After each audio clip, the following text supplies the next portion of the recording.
जय हिंद दोस्तों, मैं हूं हीरा परिहार और आप देख रहे हैं सैनिक एकता। चैनल को सब्सक्राइब करें, वीडियो को ज्यादा से ज्यादा शेयर करें, लाइक करें, कमेंट करें।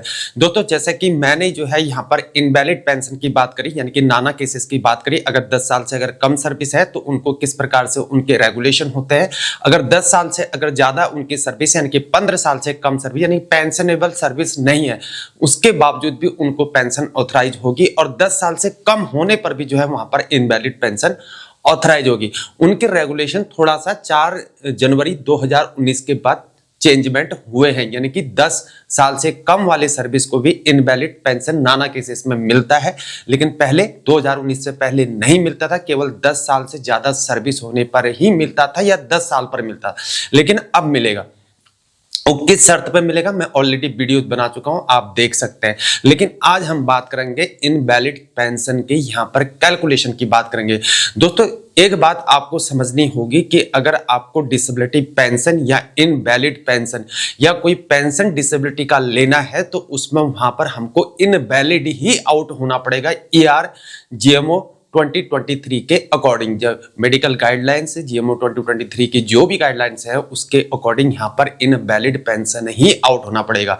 यानी कि जब हम रिटायर होंगे तो रिटायर जब होंगे तो हमारी जो PPO जनरेट होगा, यानी कि एक PPO हमारा जो कि सर्विस एलिमेंट्स का होगा, जो कि सर्विस पेंशन का होगा। दूसरा PPO जो बनेगा हमारा दूसरा PPO जो बनेगा कॉरिजेंडम PPO, वो हमारा PPO बनेगा यहाँ पर service element plus disability element. जब भी डिसेबिलिटी एलिमेंट या सर्विस पेंशन के PPO की बात करेंगे उसमें लिखा आएगा ऊपर से इनवैलिड पेंशन, यानी कि वो इनवैलिड पेंशन को करार दिया जाएगा। तो इस प्रकार से पेंशन रेगुलेशन में भी इस प्रकार से चेंजमेंट आपको दिखेगा। तो आज बात करेंगे इनवैलिड पेंशन नाना केसेस के कैलकुलेशन की बात करेंगे। दोस्तों, जैसे कि लिखा है इनवैलिड पेंशन नाना, नाना मतलब होता है not attributed, not aggravated.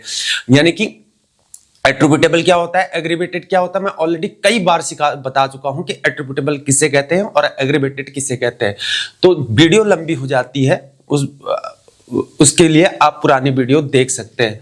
Invalid pension क्या होगी, इनवैलिड पेंशन होगी 50% ऑफ लास्ट रिकॉनेबल इमोलमेंट्स होती। लास्ट रिकॉनेबल इमोलमेंट्स क्या होता है पहले भी समझा चुका हूं, फिर भी अभी बताता हूं यहाँ पर, क्योंकि जो बंदे यहाँ पर जो जवान हमारे देश के जो जवान हैं, चाहे इंडियन आर्मी, एयरफोर्स और नेवी से, डिफेंस ऑर्गेनाइजेशन से पर्टेन करते हों, लास्ट रिकॉनेबल इमोलमेंट्स का मतलब होगा जिस दिन हम रिटायर हो रहे हैं, जिस दिन हम डिस्चार्ज हो रहे हैं, उस महीने की जो पे स्लिप होगी, लास्ट पे स्लिप में जो बेसिक पे, क्लास पे प्लस MS पे प्लस जो ग्रुप X पे लेता हो उसका ग्रुप X पे, उनको जो अमाउंट होगा उसको जोड़ के जो आएगा उसे हम लास्ट रिकॉनेबल इमोलमेंट्स कहते हैं। और जो इमोलमेंट्स होता है, इमोलमेंट बेसिक पे क्या है, एक इमोलमेंट्स है, यानी कि एक हमको एलिमेंट, एक तत्व है, वो हमको एक मिल रहा है। और क्लास पे क्या है, एक इमोलमेंट्स। और ग्रुप पे क्या है, एक इमोलमेंट्स। MS पे क्या है, इमोलमेंट्स। यानी कि इमोलमेंट्स मतलब अलग अलग। और पूरा रिकॉनेबल इमोलमेंट्स क्या हो गया, ये पूरे रिकॉनेबल इमोलमेंट्स हो गए। तो 50% ऑफ लास्ट रिकॉनेबल इमोलमेंट्स मिला, यानी कि बेसिक पे, क्लास पे और जो ग्रुप पे लेता ग्रुप पे और प्लस MS पे का 50% ही लास्ट रिकॉनेबल इमोलमेंट्स कहलाएगा। तो सर्विस मैंने यहां पर ले ली कि 10.5 साल या 11 साल, 12 साल, इतना भी आप ले सकते हैं, 15 साल से ज्यादा नहीं। तो जो 29,200 लगभग इतनी होती होगी, 10 साल सर्विस क्रॉस कर लेगा तो 29,200 ही लगभग होगी। 5,200 MS पे, 450 क्लास पे, अगर ग्रुप पे लेता हो तो ग्रुप पे। अब आता है कि रीजन फॉर डिस्चार्ज। रीजन क्या हो सकता है डिस्चार्ज, या तो उसको डॉक्टर घर भेज दे, हॉस्पिटल एडमिट हुआ, ट्रीटमेंट ठीक नहीं हो पा रहा है, यानी कि लॉन्ग इलाज है, तो उसको घर भेजना लाजमी है। यानी कि डॉक्टर डिसाइड करेंगे कि घर भेजा जाए, वो CO से बात करेगा, यूनिट में CO से बात करेगा कि भाई तुम्हारे बंदे की तबीयत खराब है और हम इसको घर भेज रहे हैं, अपने यूनिट से डॉक्यूमेंट मंगाओ। तो इस प्रकार से जो डॉक्टर जिसको घर भेजता है उसका डिस्पैच बहुत जल्दी होता है, और जिसको CO घर भेजता है उसका थोड़ा सा टाइम लगता है। तो no shelter appointment available in unit, यानी कि CO ने उसको शेल्टर अपॉइंटमेंट नहीं दिया। एक बात आपको समझनी होगी कि जब आपको CO शेल्टर अपॉइंटमेंट देता है तो शेल्टर अपॉइंटमेंट देने वक्त ऐसा नहीं करना है गलती से कि मैं अनविलिंग कर दूं। तो आपने उसको अनविलिंग नहीं करना है, किसी भी हालत में अनविलिंग नहीं करना आपने। अगर आप अनविलिंग करेंगे तो आप डिसेबिलिटी से वंचित रह जाएंगे।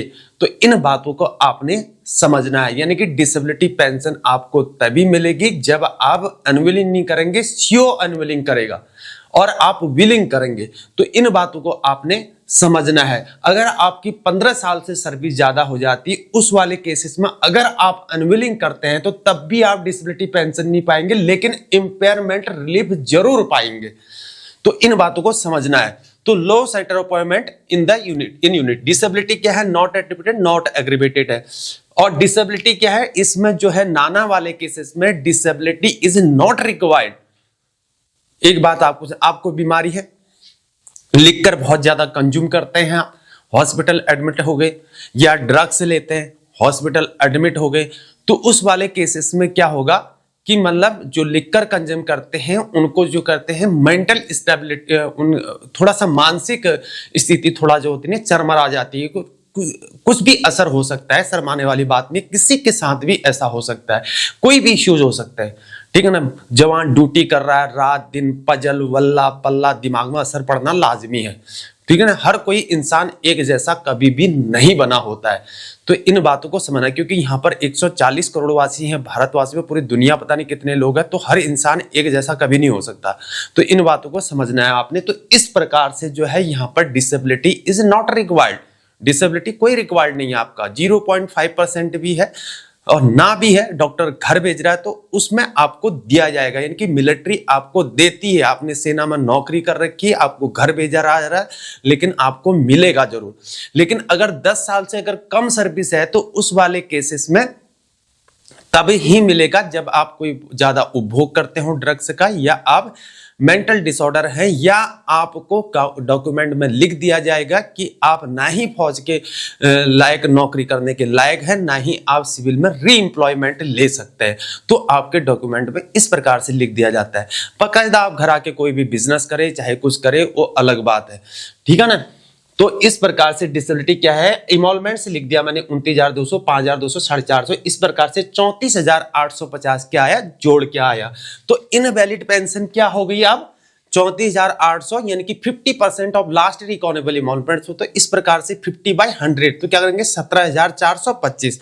तो इस प्रकार से हमारा कितना आ गया, ये 17,425। कोई 10.5 साल में अगर घर जाता है, उसको घर भेजता है सीओ, तो उस वाले केसेस में अगर कोई उसका कोई डिजीज है, कोई दिमागी प्रॉब्लम है, या कोई ड्रग्स लेता हो, या लिखकर कंज्यूम करता हो, हॉस्पिटलाइजेशन हो रखा हो, तो उस वाले केसेस में जो है यहाँ पर उसको इतना मिलेगा, प्लस उसका डीआर लगेगा, यानी कि जिस समय वो रिटायर होगा उस समय जो डीआर मतलब होता है डीएनएस रिलीफ, मतलब महंगाई से राहत, और एक होता है डीए जिसे हम बोलते हैं डीएलएस अलाउंस, यानी कि जो कर्मचारी सेवारत कर्मचारी को, यानी कि अभी वो सेवा में है, सर्विस में है, और जो रिटायर आ जाते हैं डीएनएस रिलीफ। डीए बढ़ता है तो डीआर भी बढ़ता है, बात एक ही है, कंफ्यूज भी नहीं होना है। तो इस प्रकार से जैसे कि मैंने अभी अंदाजा, हमारा जो अभी चल रहा है 53% अभी डीए चल रहा है, तो 53% डीए डीआर चल रहा है, तो 17,425 पहले डीआर बोला मैंने, तो 17,425 गुणा 53/100, यानी कि 17,425 मल्टीप्लाई बाय 53/100। तो हम इसको सॉल्व करेंगे तो कितना आएगा, 9,235.25 इतना आएगा। प्लस हम क्या करेंगे, इसको इसमें जोड़ेंगे, ये जो हमारा क्या आया, इमोलमेंट्स आया, तो ये 17,425 हमारा क्या हो गया, ये हमारा इमोलमेंट्स हो गया। तो 17,425 इसमें जोड़ा, तो अब कितना आया जोड़ के, 26,660.25 आ गया। तो इस प्रकार से 26,661 रुपए जो है राउंड फिगर में 61 रुपए पर मंथ उसकी क्या बनेगी, इस प्रकार से महीने की पेंशन बनेगी डीआर लगा के। और यह हमेशा डीआर जो है, जिस समय भी जो डीआर ऑथराइज होगा उस समय का वो डीआर मिलेगा। अब इसमें एक बात ये समझनी है कि बाय द वे उसके यहाँ पर कौन हो, उसकी पत्नी हो घर पे, अगर उसको इस प्रकार से मैरिड हो, घर भेज दिया गया, तो अगर अनफॉर्चुनेटली अगर ऐसा किसी के साथ भी ना हो, लेकिन एक लंबी उम्र के बाद भी अगर उसकी डेथ हो जाती है, तो डेथ वाले केसेस में जो फैमिली पेंशन मिलती है वो वाइफ यानी कि एनओ के, नेक्स्ट ऑफ किन या स्पाउस तो वो ट्रांसफर पेंशन हो जाएगी। जिस समय का जो रूल रेगुलेशन, पेंशन रेगुलेशन, जो पेंशन का, फैमिली पेंशन का जो रेगुलेशन बना होगा उसके अकॉर्डिंग उसको फैमिली पेंशन उस समय ट्रांसफर हो जाएगी इंडिविजुअल के डेथ होने पर भी।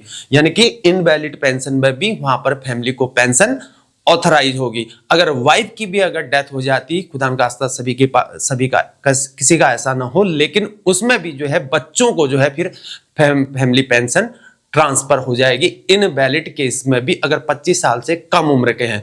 तो इन बातों को हमको समझना बहुत जरूरी है। मैं उम्मीद करता हूं कि आपको इनवैलिड पेंशन से सारे डाउट क्लियर हो चुके होंगे। मैं उम्मीद करता हूं कि आपको अच्छी तरह समझ में आ चुका होगा।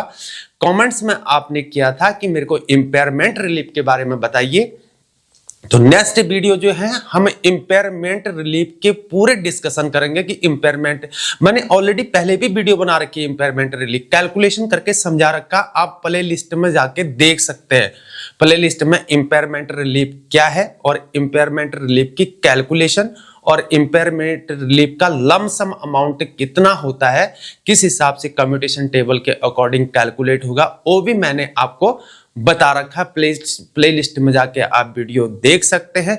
लेकिन फिर भी आपके अनुरोध पे जो है मैं इस वीडियो को, इम्पेयरमेंट रिलीफ को फिर से दोबारा से और बनाऊंगा। पूरा इम्पेयरमेंट रिलीफ क्या है एग्जाम्पल वाइज कैलकुलेशन करके समझाऊंगा, प्लस इम्पेयरमेंट रिलीफ का लमसम अमाउंट जिसे हम कैपिटलाइज इम्पेयरमेंट रिलीफ बोलते हैं वो भी बताऊंगा, और एक इम्पेयरमेंट रिलीफ क्या होगा वो भी मैं आपको पूरी तरह समझाऊंगा।